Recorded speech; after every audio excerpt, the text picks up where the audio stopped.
according to the government data, you need to have a 21% wage increase from 2020 to 2024 to be flat with your purchasing power.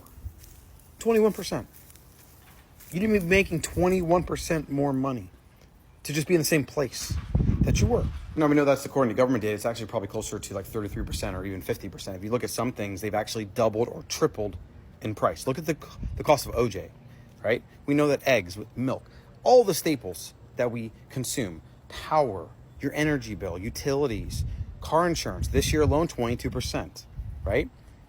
You don't find a 3-bedroom house for less than $3,000, like in any major city. It just doesn't exist, right? Unless it's fallen apart.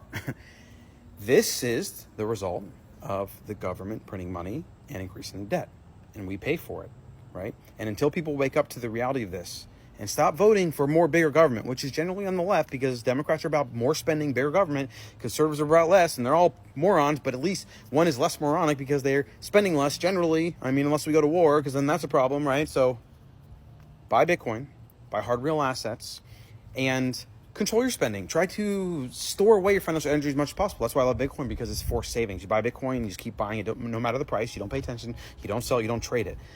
It will potentially save your life. I have most of my net worth in Bitcoin. I believe it is the most important technology in history ever, right? It's a complete and utter game changer. And when you see it, your mind just explodes and you can never unsee it. When you see this stuff, and then you see what Bitcoin is, and you see how the government can't print more of it, they can't take it from you. I mean, they can try, and there's, maybe some ways they can potentially do that, but if you actually have a really good multi-sig setup, they will never get your Bitcoin forever. When you see that, when you see the properties of Bitcoin, mind's blown.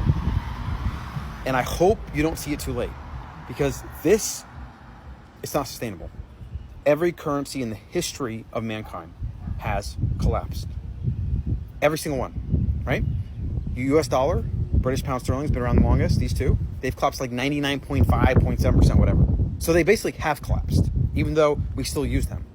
And all that inflation that we basically export to the whole world, to the poor countries that still operate in dollars, they want dollars because their dollars are stronger than their currency and their currencies are hyperinflated. That's why we keep this thing going, is because the rest of the world props us up.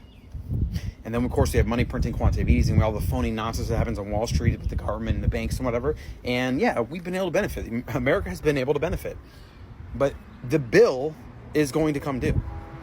And those that understand this, understand the cycles of history, understand what money is, understand what equities are and are not, what paper money is and paper assets, the difference between that and other things, they're going to benefit tremendously. I hope that collapse isn't like massive and overnight, because we're talking like a lot of people are going to die, a lot of people are going to starve, a lot of people are going to suffer. I don't particularly want to be well off while everyone around me is dying and starving and suffering, right? So it's like, I don't really hope a lot of this manifests. I'm fine if we just gain 20, 50, 100% a year. I would be totally fine with that. And if society keeps on going, and then eventually we have the kind of a restructuring of the financial system where it's not just based on the dollar that they can print and manipulate, then we'll have a better world and everyone will be better off. I guess we'll see.